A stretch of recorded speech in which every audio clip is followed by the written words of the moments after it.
Hey friends, Nina here. This week's episode, it's a little different. We are continuing our summer vacation where we explore areas not usually visited on the podcast. Today we're in California for the mysterious disappearance of Bryce Laspisa. I'm also joined by Whitney and Melissa from Cults, Crimes, and Cabernet. We recorded this episode live on January 3rd, 2021, at the True Crime Podcast Festival in Kansas City, Missouri. And as someone who usually records alone, it was great fun to work with these talented gals. And now, on with the show. So, like Lisa said, I'm Whitney. This is Melissa. We are Cults, Crimes, and Cabernet. We do weekly episodes, like she said, very conversational, and we have a wine of the week every week. So this week, we have a Cabernet, true to our brand. This you can get 2 blocks from here.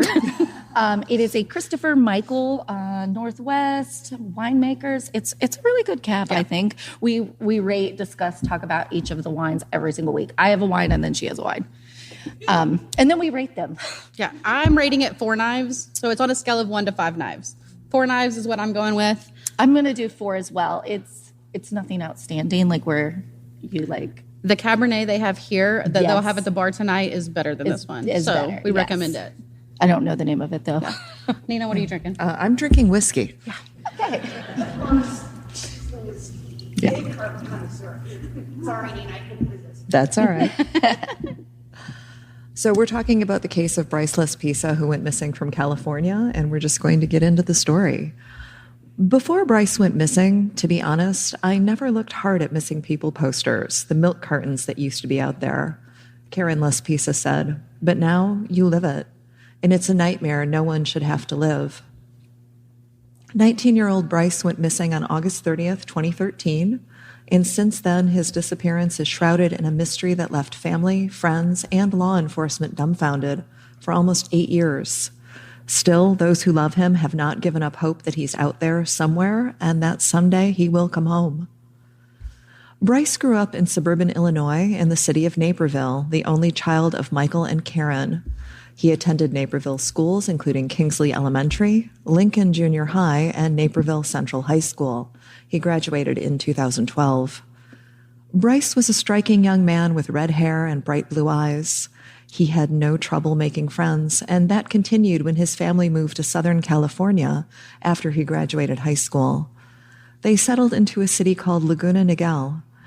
Laguna Niguel is located south of LA, roughly halfway between LA and San Diego. While in college, Bryce majored in graphic and industrial design at the Sierra College in Rocklin. He was a talented artist. Sierra College is located about 465 miles north of where his parents lived in Laguna Niguel. Though young, his art portfolio was already extremely impressive. At the end of the school year, Bryce returned to his parents' home. He spent part of the summer taking an English class at a local college in order to continue earning credits toward his college degree. Bryce was close with his parents and seemed to be happy to be home with them. On August 26, 2013, Bryce went back to school at Sierra College. He reunited with his girlfriend that he had began dating back in his freshman year. Her name was Kim Sly. That afternoon, Bryce had called his mom and let her know that he enjoyed his speech class and his web design class, and that he had attended earlier that day. Karen recalled the conversation as being perfectly normal, something he would do any day of the week, call, let her know how he was doing. He was excited about the upcoming semester, and there was nothing that Karen seemed to be worried about. But things looked different from the eyes of those who were around Bryce on a daily basis. They had noticed a change in their friend since he'd come back to campus 2 weeks earlier. He wasn't acting like himself, and his behavior was becoming more and more erratic. Bryce never really gave his parents trouble. Sure, he drank alcohol, maybe he smoked pot a few times, but he didn't really do anything outside of what his parents considered to be normal teenage behavior.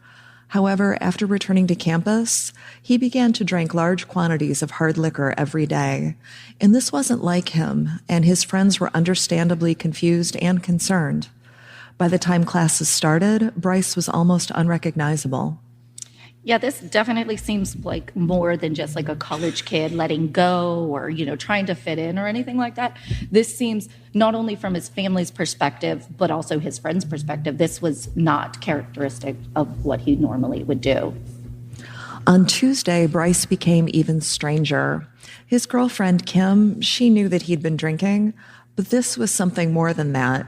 So she asked him what was wrong, and he shrugged her off and said everything was fine. But Kim was persistent, to the point where Bryce finally admitted he'd been taking the drug Vyvanse. Vyvanse is a potent stimulant for those that don't know. It's similar to Adderall for those who have ADHD, and it just kind of helps you focus. It's popular on college campuses because the user will stay up all night to help them stay focused, help study, do, schoolwork. The idea of Bryce taking the Vyvanse concerned Kim, and she just didn't care for it, and it became a big situation within their relationship. He grew frustrated with her and ultimately broke up with her via text message, saying that she would be better off without him anyway, and just ultimately ending the relationship. So, and my thoughts are like, does law enforcement, after he goes missing, do they speak with the professors? Do they find out, like, okay, is he behind on his schoolwork? Is there big projects coming up? Because for a college kid, like, that's your whole life. And if you're, you're taking Adderall to stay up at night, obviously you think you need more time in the day. So I would be interested to know if they ever looked into that. About 11 p.m., Bryce went over to Kim's apartment in Chico, and no one is sure why he went to her apartment.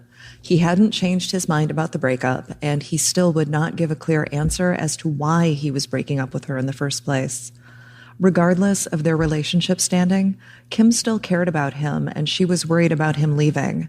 She took away his car keys and begged him to get some sleep before he drove home. Bryce refused and demanded his keys back. When Kim would not return them, Bryce called his mother. He complained to his mother that Kim wouldn't give him his keys, and he asked her to speak to Kim to convince her to return the keys. So Kim spoke to Karen over the phone and returned the keys. This was about 11:30 at night.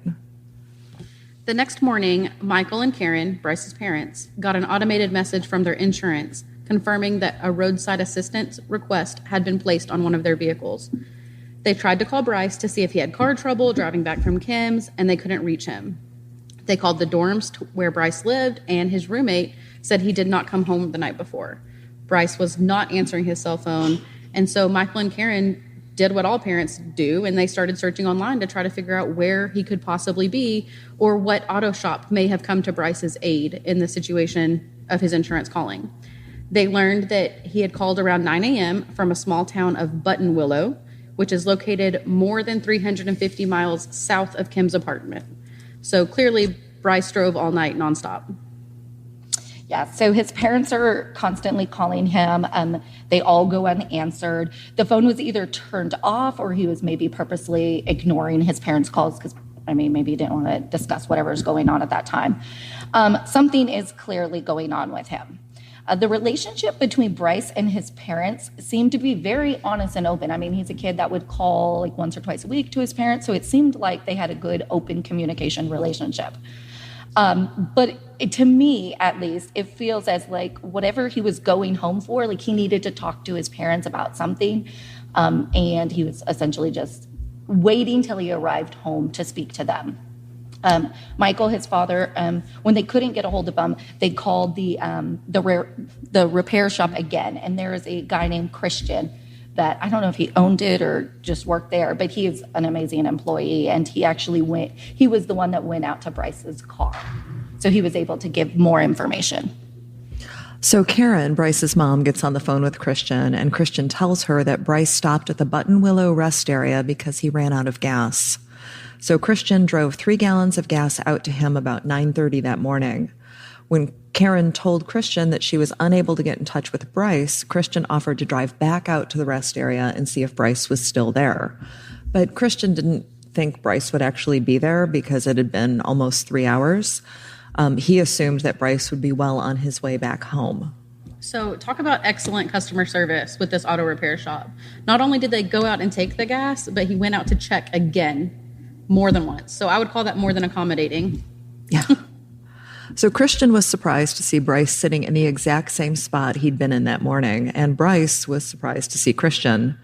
Christian surprised Bryce even more when he handed over his phone and said, "Your mother wants to talk to you." So Karen felt a lot better after she heard her son's voice, but she was still worried. She asked Bryce what he was doing, and he could not give her a straight answer. But he sounded clear. There was nothing to indicate to Karen that he was intoxicated or under the influence. And by this point, Bryce was only about 3 hours from home, so she decided she would hold off on having a tough conversation with him. She just needed him to fill up his tank, get back on Interstate 5, and he'd be back home by 3 o'clock. Bryce agreed with his mom and said that he would do that. I really wish I knew more about the conversation between Christian and Bryce, though, because surely he said something along the lines of, "What's going on, dude? Why are you still here? It's been 3 hours. I got you gas. Move on. What's going on?" But we don't know what happened in that conversation.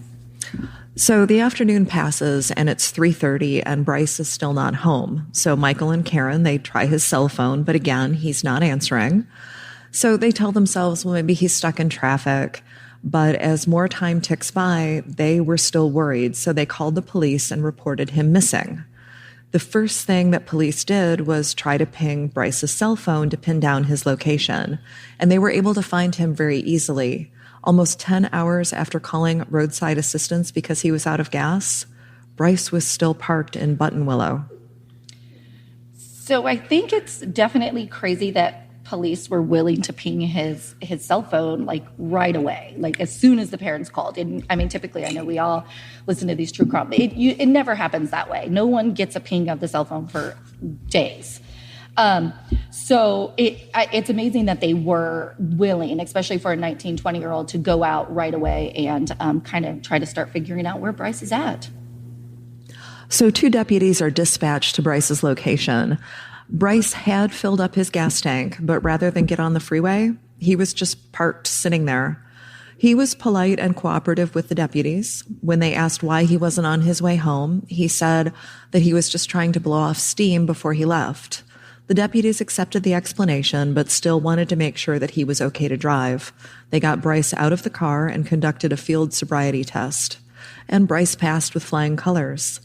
Bryce told the deputies they were welcome to search his car, which they did, and they found no drugs, no alcohol, and no weapons. This boggles me, because why would you just up and offer, like, hey, just come check out my car, no big deal? It just seems a little bit strange, even with the field sobriety test, that he threw that out there. Because he was not a minor and he had not committed any crime, the police had no reason to detain him. They wouldn't let him go until he agreed to talk to his mother, and he seemed reluctant to talk to her, despite the officers relaying to him that Karen was extremely worried. Finally, one of the officers took Bryce's phone and called his mother. He did speak to her, the deputy did, and he told her that Bryce passed the field sobriety test and they felt it was safe for him to drive, which made Karen feel better. As a mother, that would make me feel better. But she still felt like she needed to talk to him, so the officer handed the phone to Bryce, and Karen said, look, you need to get something to eat and get on the road, and Bryce agreed. Excuse me. After he hung up, the deputies left feeling confident that he would finally be on his way. So and I definitely think that these officers did everything in their power to make sure that Bryce was okay. I mean, he was 19, they field sobriety test, checking his car to make sure that they weren't missing anything. I mean, I definitely think they did their part on making sure everything was okay. Yeah. And Bryce said that he told the deputies, look, I'll get on the road, I'll get going, but that's not what he did.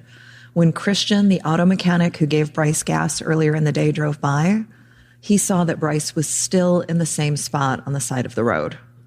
So Christian called Karen and told her that Bryce still had not left.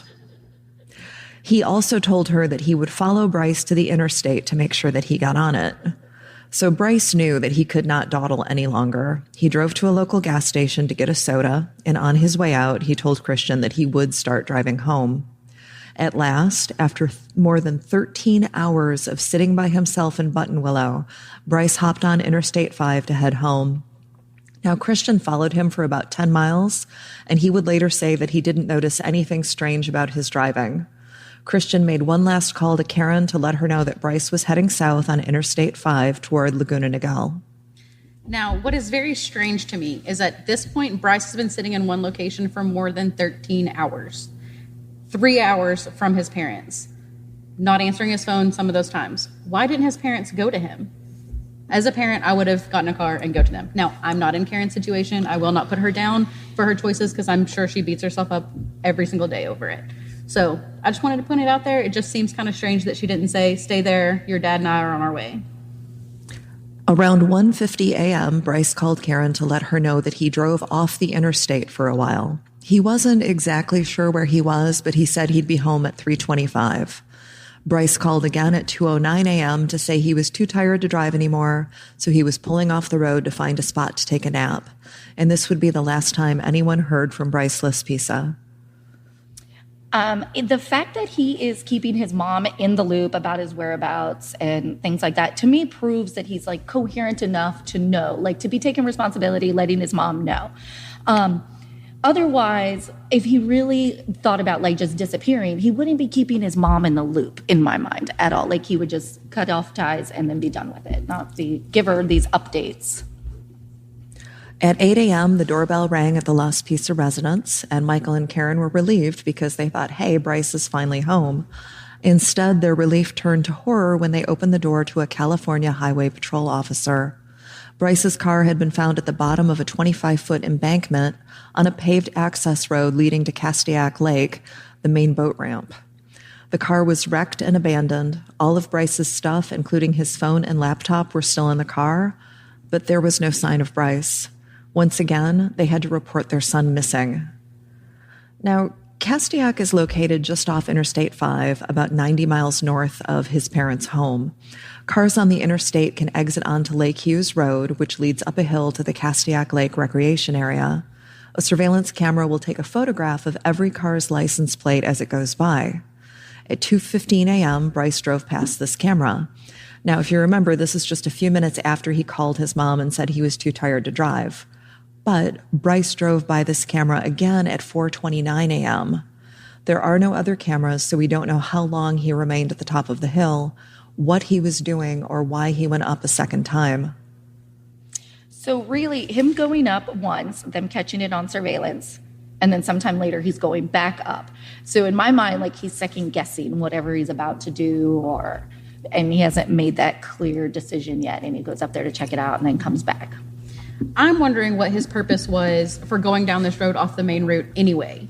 Was he looking for a place to crash for a couple of hours because he had been awake for so long? I know he had told Christian and the police that he was blowing off steam, but it's been hours at this point. Like, surely he had calmed down, or enough to take a nap at least, and then return to driving. Did he have a history of anger and these outbursts and the stress? What was going on in his mind that he felt he needed to get off the main route to go up this hill? I really am almost thinking that he was working up the nerve to tell his parents something. And like the whole time he's just like, okay, I got to do this. And he keeps going. And then he's like, as soon as he gets there, he's going to have to explain to his parents what the heck is going on with him. Yeah.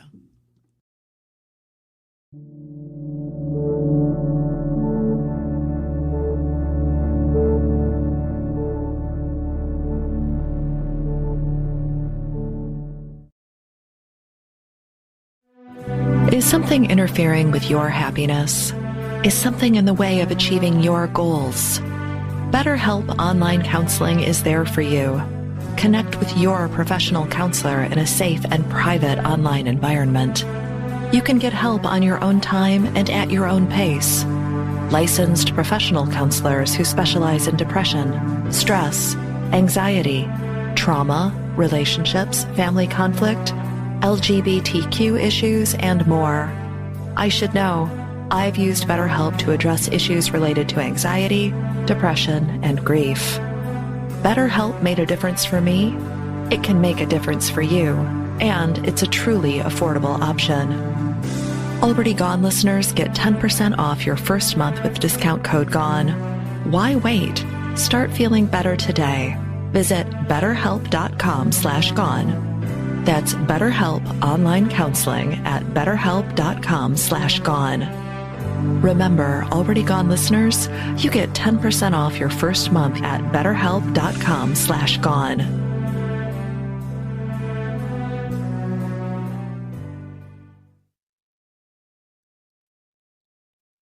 So remember, he went up the hill for a second time at 4:30, and we can't say when the accident occurred, but it was discovered less than an hour after Bryce went up the hill that second time. Police were on the scene just before 5:30 a.m. There were no witnesses to the crash. After analyzing the scene, the conclusion drawn was a shocking one. Bryce's accident was, in fact, not an accident. He had driven up the hill on Lake Hughes Road, then entered an access area for a cell phone tower.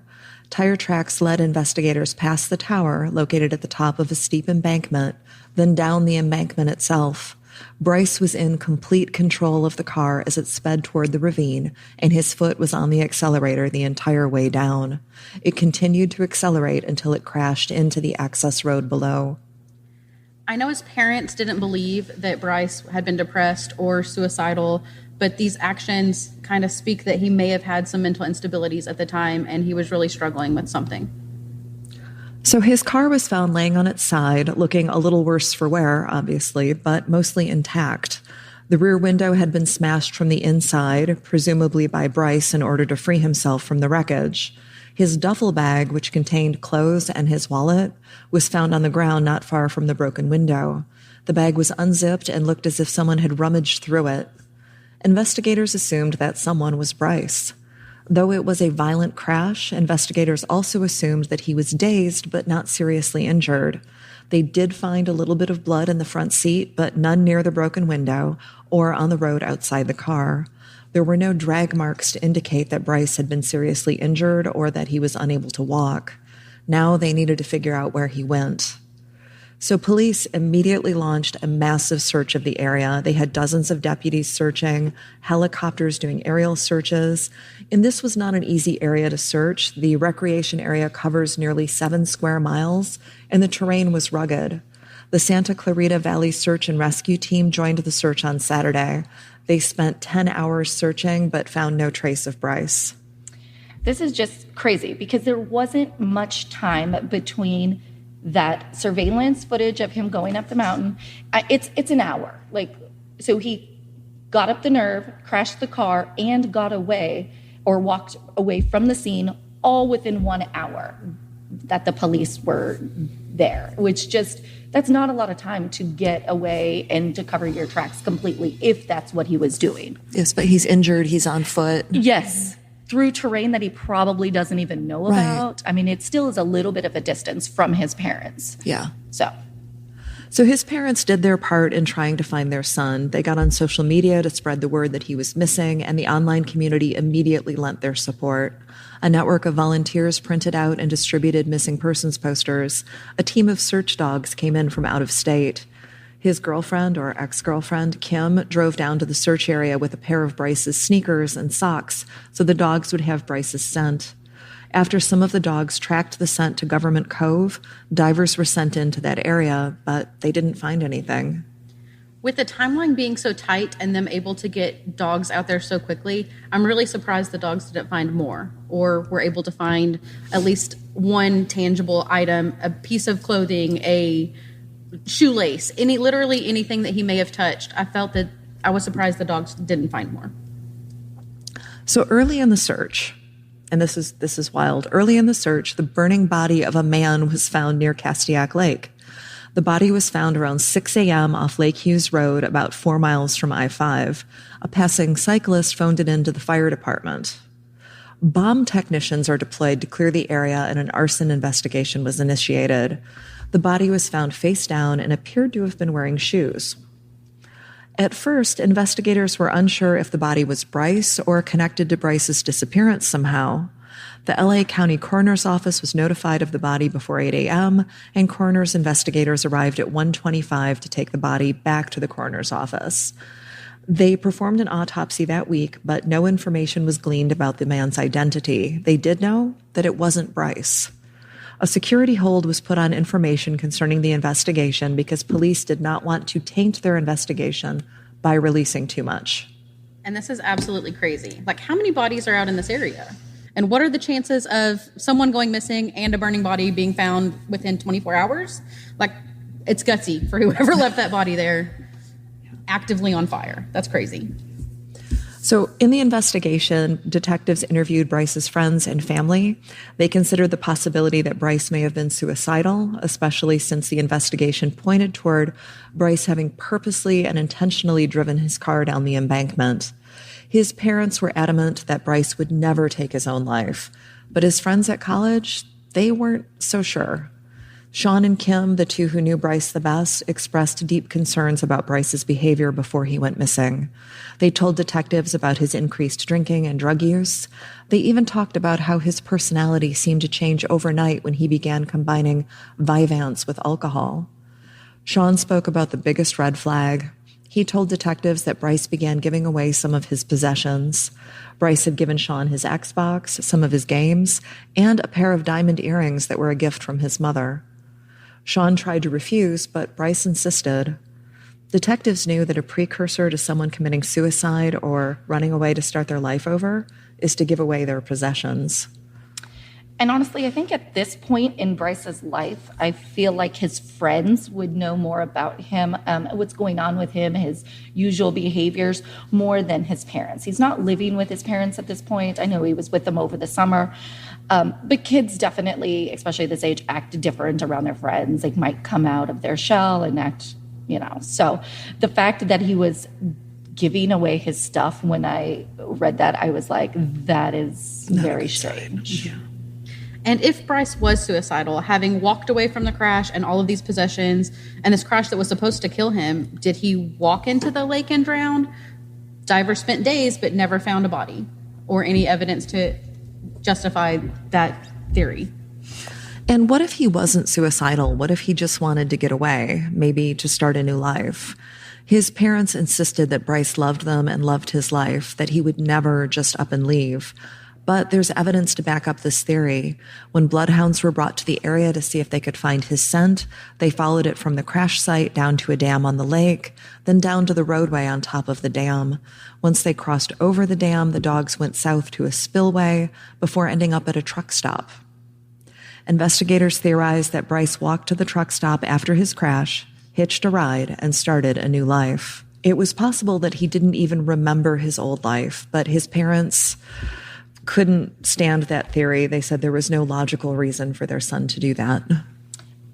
I don't know the actual statistics on this, but I think it's pretty low that he has such a concussion from this accident. He completely forgets his own life, but he's able to go to a truck stop and not raise any suspicion. I mean, because you wouldn't know that you forgot, so you would be asking for help, and no one really would be like, someone would be calling 911 or the authorities, definitely.